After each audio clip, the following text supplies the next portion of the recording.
Our final guest of the morning, Washington Bureau Chief for the Financial Times, and I'm going to link our last topic with the economy because you've got a little item on the front page of the Financial Times about this panel that has been working for quite a while in this country to try and remedy or suggest a remedy about the internet and taxes. And it says a panel of deputies, businessmen, and pressure groups will today meet to decide the fate of the tax-free status of e-commerce in the U.S. How important is this question to the economy? At the moment, it's of, I suppose it's fair to say, marginal importance, but clearly it's going to be of real significance over the coming years as the internet grows in importance, more commerce is done, or more retailing is done on the internet. And of course, the big question is, how is that going to be taxed? At the moment, it isn't taxed at all. There is widespread division over whether or not it should remain tax-free or whether there should be just a limited moratorium, and this question should be revisited at some point. Of course, the big question for a lot of people, the people who are going to be particularly disadvantaged by this, are states who rely heavily on tax revenues, of course, from sales tax, normal from traditional retailing. And if there is going to be a significant shift away from traditional retailing towards e-commerce, and that e-commerce is not going to be taxed, then they're going to have to find a way of making up the lost revenue. I also looked on your front page for a little notice that the Federal Open Market Committee was meeting tomorrow. Do you usually follow that detail in the U.S. economy? Yes, we do. I mean, that is obviously one of the most important meetings that takes place anywhere in the world at any point when the Federal Reserve decides what to do about interest rates. Literally, the eyes of the world are on it, so we follow that very closely. And when does that happen? That happens tomorrow. The decision will be announced at 2:15 Washington time, and everybody expects that interest rates will be raised again. Why? The Federal Reserve just believes that the economy, the chairman in particular, but his committee, the members of the Open Market Committee, the policymakers, believe the economy is simply growing too fast for its own good to be sustainable, that will, if it's not checked, lead to inflationary pressures, though they're not really evident at the moment, that there is great concern that inflation will take off in the not-so-distant future, and that the economy, therefore, needs to be slowed down until we can avoid the risk of inflation. Our final topic this morning is the state of the U.S. economy and the impact of federal decisions on it. We hope you'll join in with your questions for our guest. We'll put the phone numbers on the screen. We're back to Democrats, Republicans, and others, as you can see right there. So if you have a question, dial in. If you don't mind, I'm going to jump to the competition here. The lead article in the Wall Street Journal today, editorial page, is "The Market Meets the Fed." And they write, "We'd hope that the Federal Open Market Committee would see last week's moves for what they are." This is about the stock market going up and down. "A convergence of valuations toward a more reasonable level for both old economy stocks and new ones. Or, in other words, a reallocation of capital in favor of better value. As free economies have long shown, that's a role in the market will play quite ably if left alone to do it." I'm no doubt that the market is very effective at finding the right price level, the right valuation level for all kinds of things. It's reflection of the great success of the American economy that it has traditionally left things to the market. The question really is whether or not there are a number of questions that are begged by that. The most important one is the Federal Reserve targeting the stock market? Is what Alan Greenspan and his colleagues are going to do tomorrow intended to bring the stock market down? I don't think that's actually what they are trying to do. Mr. Greenspan has spoken a lot about the stock market. There clearly is a real concern about it, but I don't think it's that they are specifically targeting any particular level of the market. They don't think that actually they can do that. It's simply interest rates are a very blunt instrument with which to bring down or in any way manipulate the market. Their concern is that the market is one of the most important contributory factors to the remarkable strength of demand in the economy. The growth of the stock market has put a lot more spending power into people's pockets, and they've gone out and spent it, and that they're spending it at a rate, the Fed believes, which is not sustainable in the long run. There is too much demand. The demand in the economy is greater than the economy's ability to supply it, and that over time that inevitably leads to inflation. So I think that's what the Fed is concerned about, not any particular level of stock prices. Questions or comments about the economy? We're going to take your calls. Our first is from Mount Vernon, Virginia, Republican line. Yes, I listened to both your tie-in article. Actually, was very interesting. Your e-commerce and the education aspects sort of do tie in. We're in a position economically that we involve many more people into the financial market, just like in the 20s when we had a huge number of individual investors, small investors that which increased the impact of the Depression. on everybody investing in a stock market that crashed, and we're sort of paranoid about this, but we forgot that that was a period of time where we had a whole bunch of influx of individuals, and e-commerce we're even more vulnerable, I suppose, and more paranoid maybe about that particular aspect. And most of the opportunities lie still with the individuals to expand. I'm not quite sure what this effort is to levy taxes on e-commerce unless they have some sort of transaction threshold for each type of activity. Therefore, the individual consumer can, like eBay, for example, they could maybe sell 5 items a month and not trigger some sort of tax hammer. Thanks, sir. Calling from Mount Vernon, Virginia. Well, if you'd pick up on the first part of the rise of individual investors and the potential for economic impact.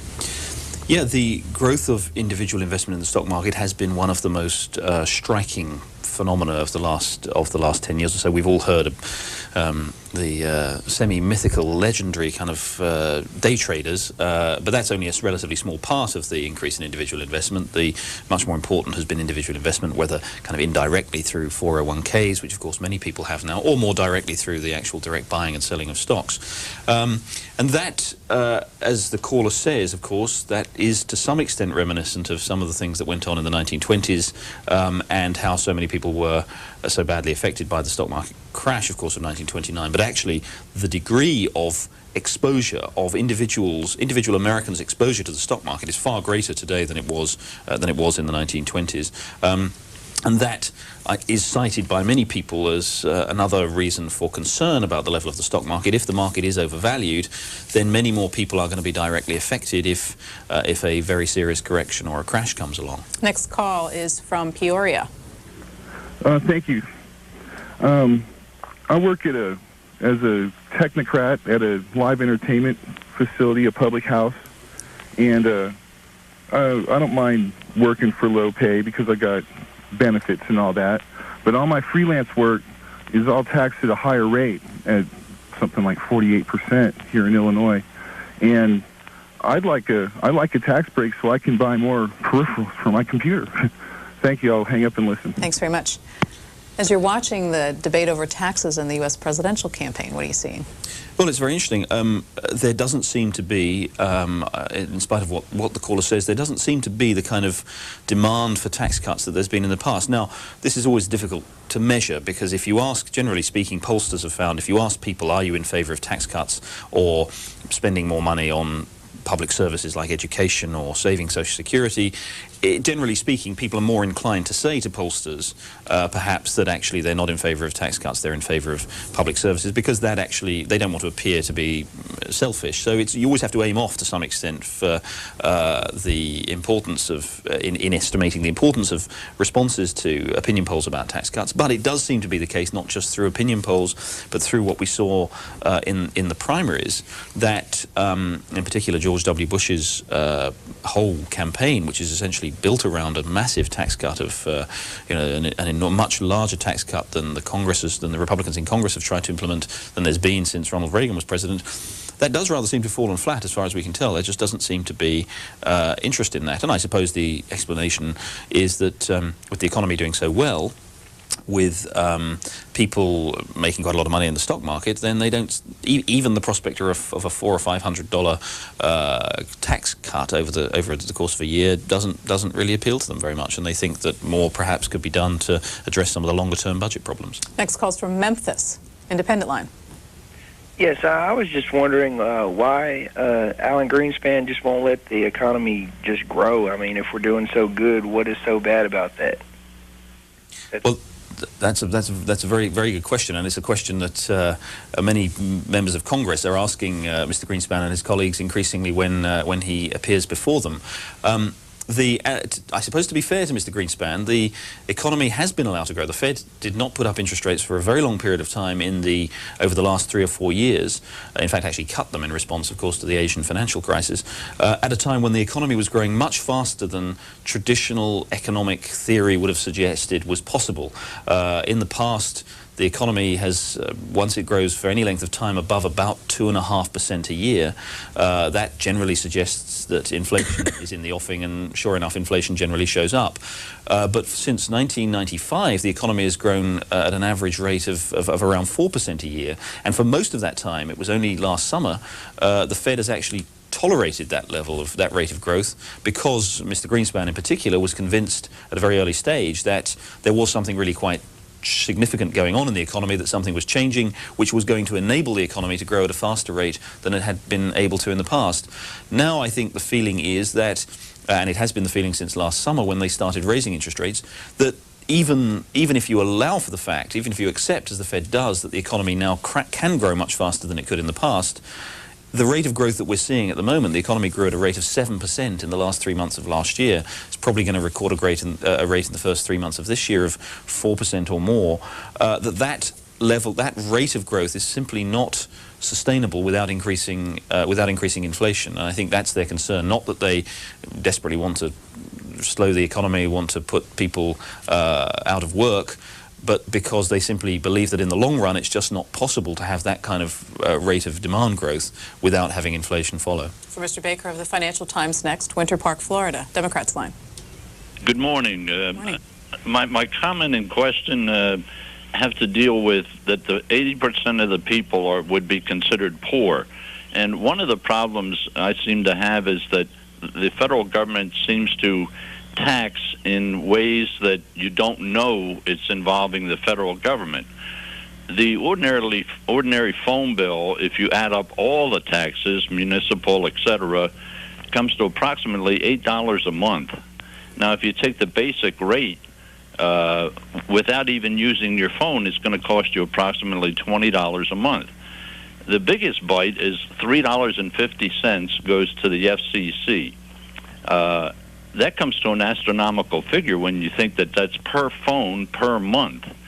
I'm wondering just how does the FCC use that?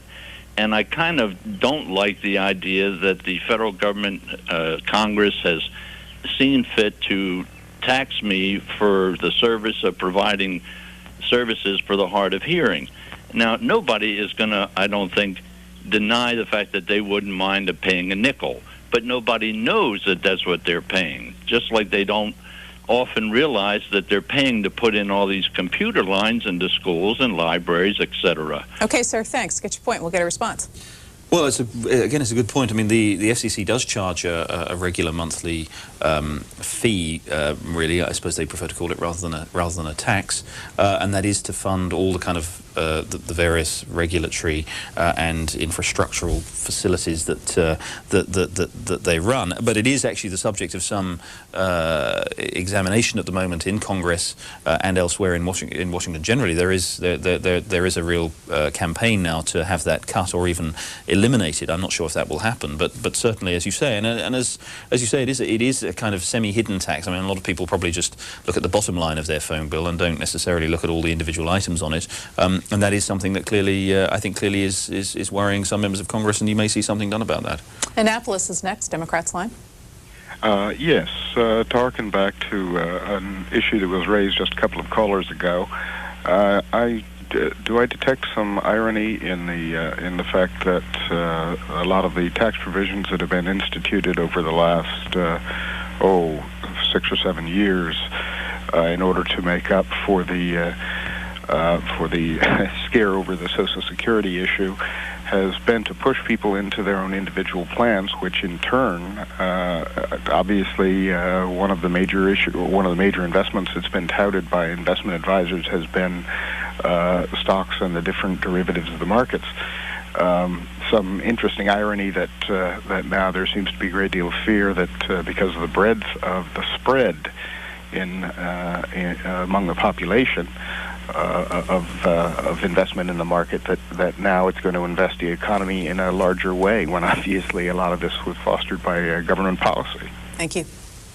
Yeah, various regulations were changed to make individual investment in retirement plans, to encourage to make that easier, to encourage it, and that's clearly been part of what's been going on. Although I would point out that In the US, oddly enough, although you have a very well-developed stock market, obviously an enormous stock market, and one, as I said earlier, in which individual exposure to the stock market is higher than it is in any other country, it is quite striking, actually, that there is still a very high dependency on the public pension, on social security.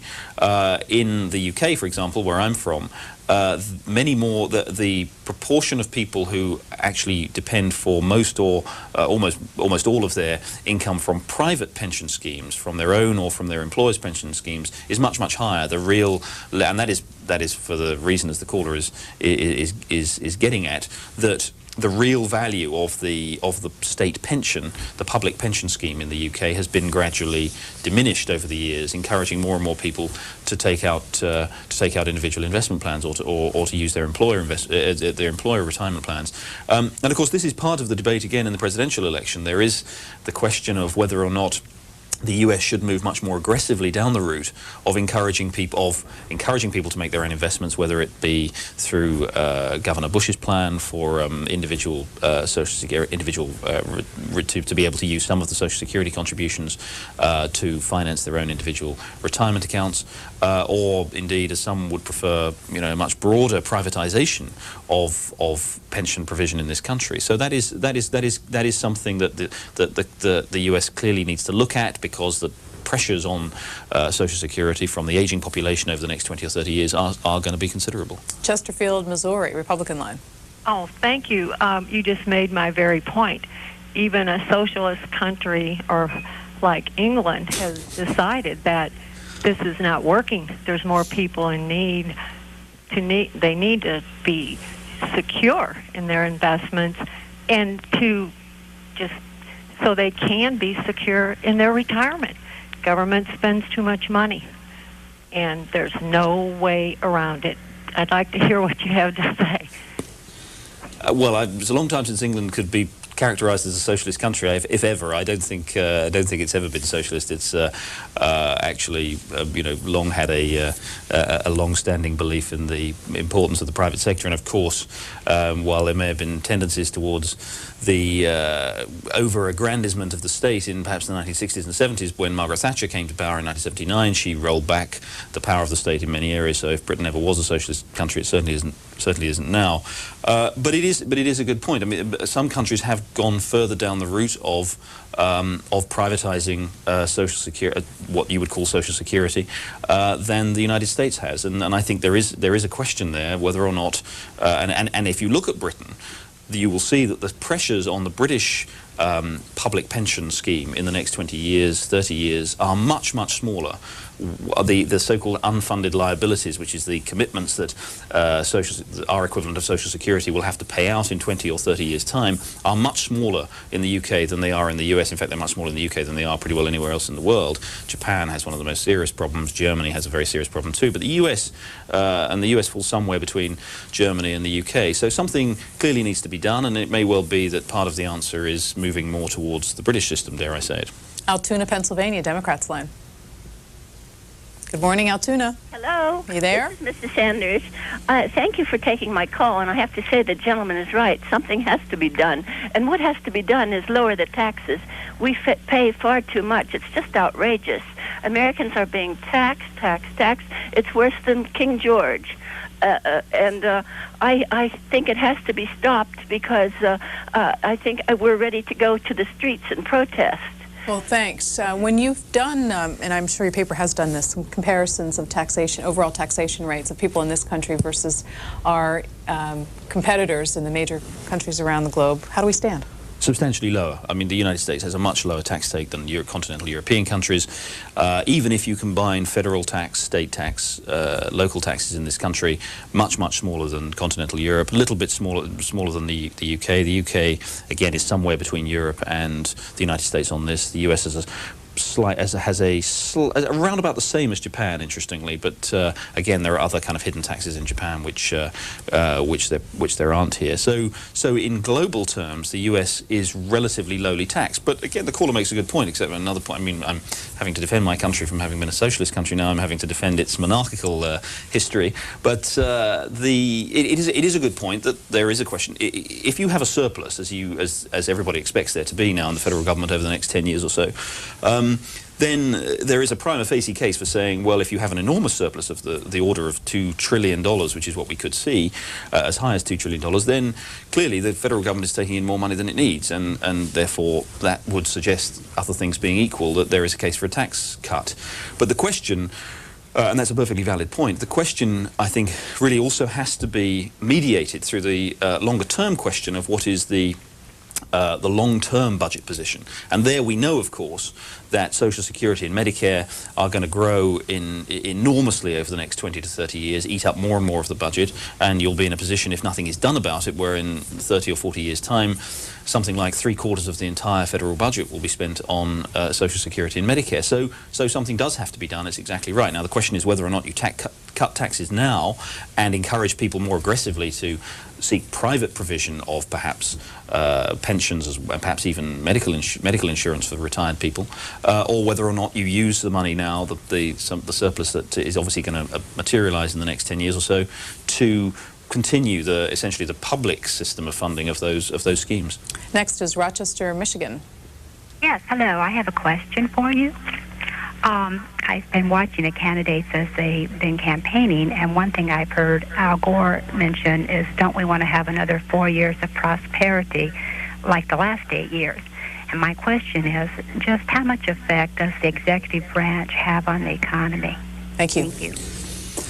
The overall answer is probably very little. The reason the U.S. economy has grown so extraordinarily well and performed extraordinarily well over the last 4 years has got very little to do with, however effective they may have been in their jobs, very little to do with Al Gore and Bill Clinton. It's to do with ordinary Americans working extremely hard, entrepreneurial skills, people investing in the United States, taking risks, doing all the kind of things that the private sector in this country does so brilliantly and has done over such a long period.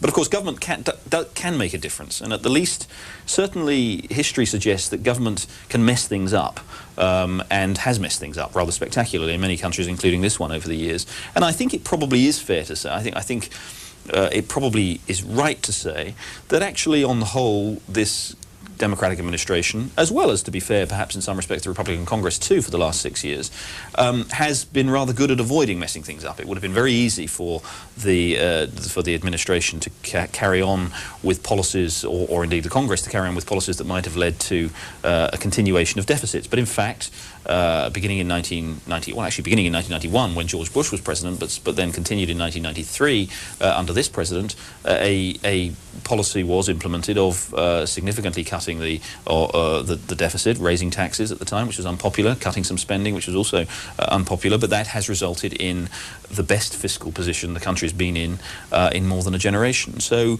I think, as I say, the credit for this wonderful economy goes mostly to the American people, but insofar as they could have done much worse, there probably is some credit due to Mr. Clinton and Mr. Gore too. Next call for our guest is from Royal Oak, Michigan. Democrats line.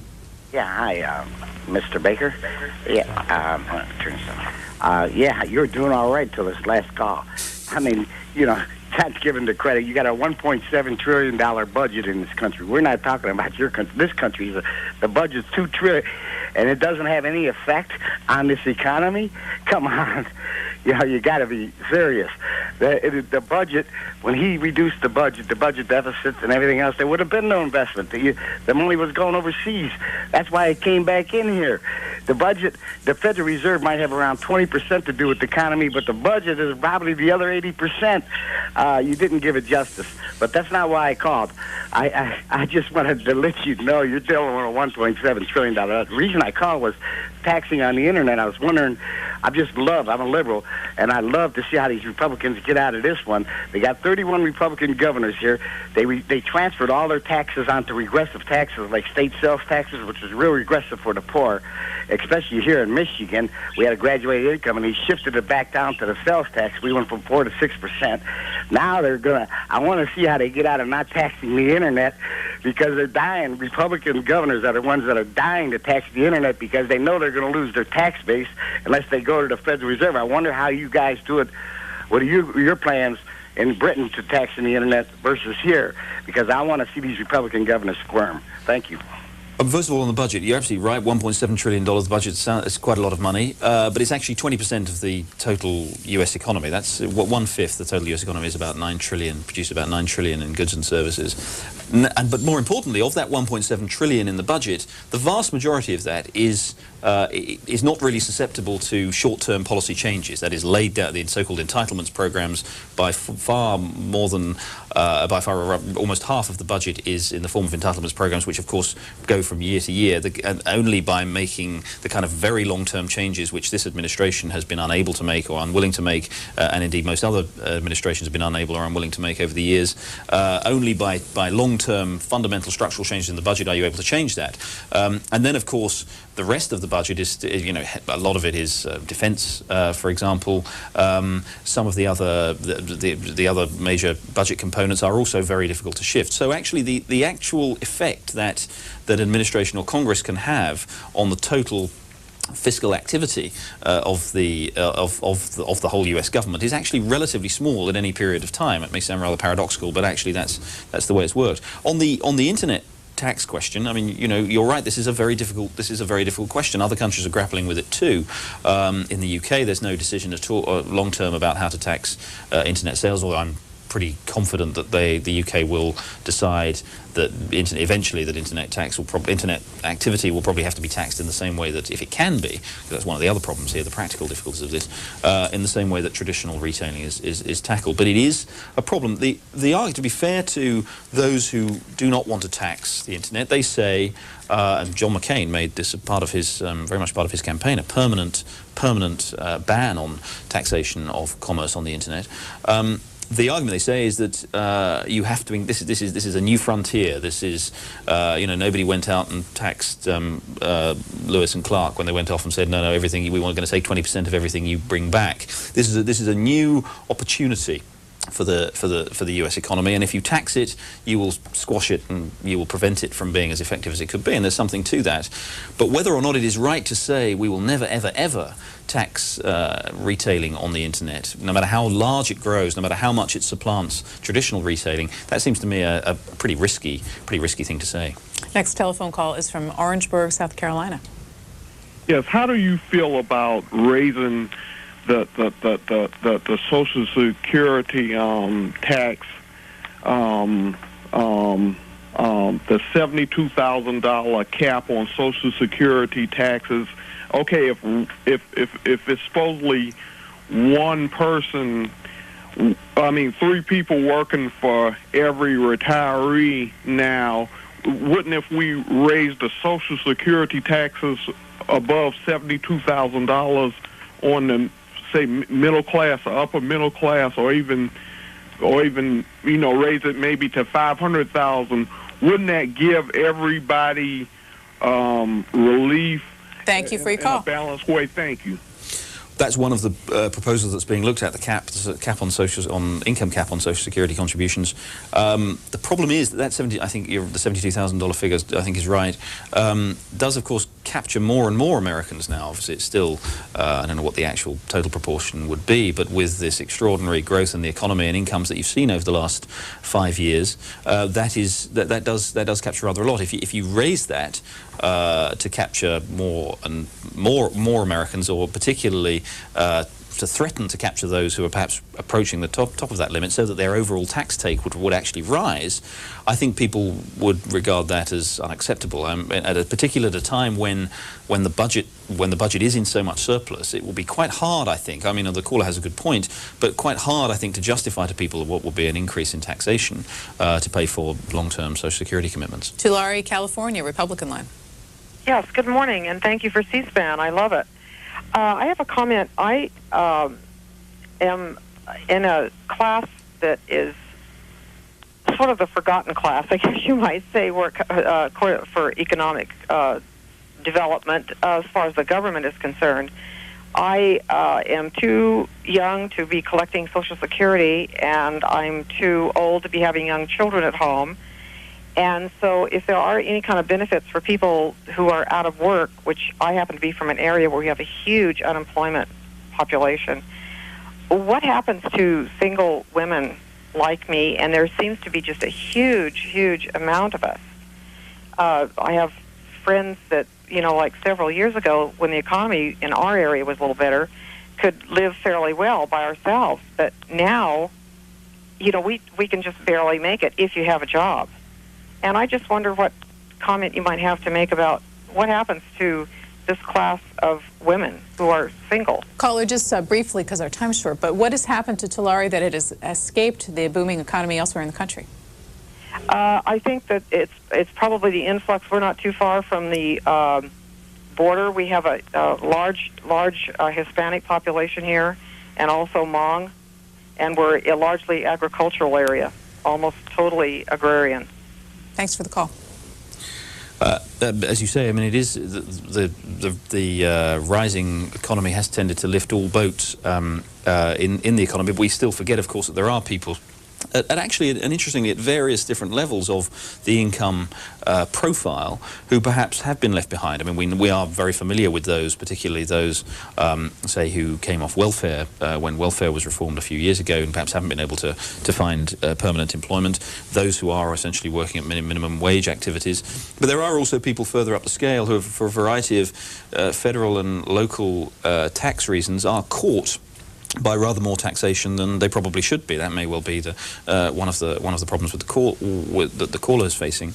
And I think to be honest, in terms of taxation, it does seem to me that the U.S. tax code is in need of pretty fundamental reform. I mean, everybody talks about a tax cut, but what you have is this extraordinary 44,000-page document, I think it is, stuffed full of tax breaks and loopholes and all kinds of encumbrances, which end up penalising certain people who clearly shouldn't be penalised. There clearly seems to me to be a really strong case for a really radical simplification of the tax code in this country to make it fairer, to make it more transparent and easy to understand. What's it like in Britain?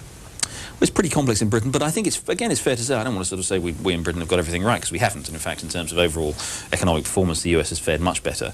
But actually, the tax code is certainly more transparent. There are fewer tax breaks. There are fewer loopholes introduced for companies or individuals. But that involves making some tough decisions. I mean, this is the other thing. Everybody talks about tax reform, and just to contradict what I just said, it does involve making tough choices. And one of the things that we have done in Britain, which was very tough and a lot of people opposed, was not just, as I said earlier, about cutting the real value of pensions, but actually cutting interest relief on mortgages. Britain is now just about to phase out completely tax relief on mortgages. It's gradually been diminished over the last 10 years, and it's going to disappear completely. Now, that was considered unimaginable 20 years ago. In fact, Margaret Thatcher, when she was Prime Minister, it was the one thing she said she would never do. But that was done with a lot of pain, a lot of political opposition, and that means that the tax code is simpler and frankly fairer. It is inconsistent in the way it was inconsistent in the way that it treated different types of housing. But if you wanted, if you were really going to have a simplification of the tax code here, then you might have to make some tough decisions about, for example, phasing out mortgage relief here, and that, of course, would be, I think, political dynamite, absolutely untouchable. Next call, South Bend, Indiana. Yes, I have a question about campaign finance reform. As I filled out my taxes yesterday, I was wondering, don't we have campaign finance reform right in front of us? If we just check that box that says if we want $3 to go to this presidential campaign fund, wouldn't that eliminate the special interest group influence on president candidates? I'll hang up and listen to your response.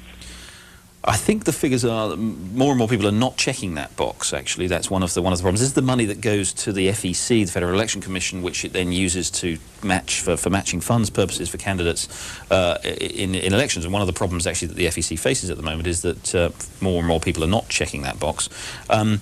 It is the problem with that is that again is politically explosive for many people because they don't like the idea of what is in effect public funding of political parties. They think it indeed even breaches the whole notion of free speech in this country if the government is actually in effect paying for the financing of political parties. And the other thing is that money simply, as I say, not only is it not enough at the moment, but even when there was plenty there to match the funds that the candidates raise is in no comparison with the kind of money that is now demanded by candidates in order to conduct a presidential campaign. $70 million already raised and spent by George W. Bush even before the general election has begun.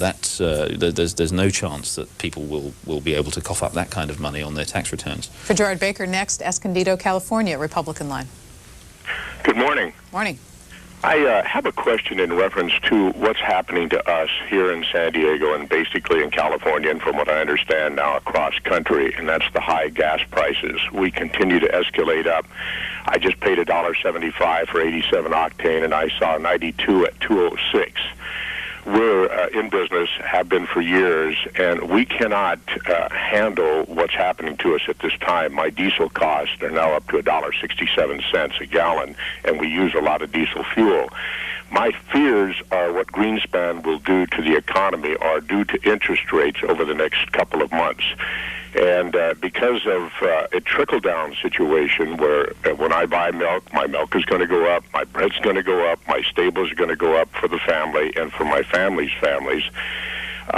What happens now? What is the situation there? We can't handle much more of this high increase in gas, and I know it's higher in Britain, but we're worried about here. Thanks very much.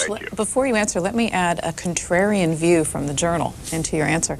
They have this item leading their Outlook column today. Add this to the list of new ideas about the new economy. Spiking oil prices don't necessarily cause inflation, and given the red-hot growth in the U.S., they could even be slightly positive. Well, far be it from me to agree with the Wall Street Journal, but I think probably on this one at least they may well be right. First of all, the reason for obviously the rising oil prices is because OPEC, the oil-producing countries, have cut back significantly on their production over the last year, and that has led to an increase in oil prices, which leads obviously to an increase in gas prices at the pump. Next week, OPEC will meet in one of its most important meetings for years, next Monday, a week today, and will decide whether or not to start easing that restraint, actually start producing some more. So there's a chance, I think the administration is pretty confident, although I don't know if many other people are, that they will agree to start increasing oil production, and that will take some pressure, not immediately, because of course contracts are paid for over a 3-month period, but that will ease the prices going into in late spring and summer.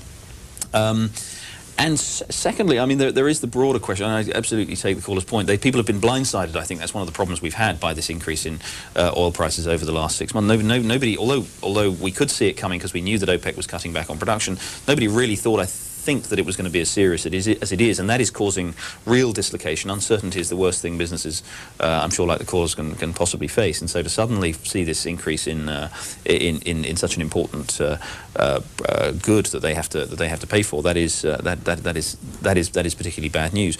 But it's probably fair to say that over the long term, rising oil. We had this great oil shock in the 1970s. That led to the economy undertaking some really quite significant reforms. Arguably, it took a long time to come through, but arguably the less dependence on oil, improvements in productivity may have stemmed in the long term from some of the changes that happened after oil prices rose in the 1970s. And the other thing that has to be said is that even though oil prices have risen a lot over the last 6 months, they're still, in real terms, adjusted for inflation, gas prices at the pump are still significantly below where they were in the 70s, and even below where they were in much of the 1950s and 1960s. You still have relatively cheap gas here. So although it is, I don't understate the damage that is being done to individuals and businesses at the moment.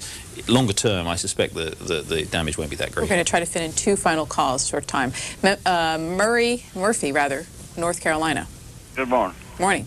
Our government is a mess. the taxes are too high. They've got the campaigns rigged, ballot access. They don't want to let anybody else even debate.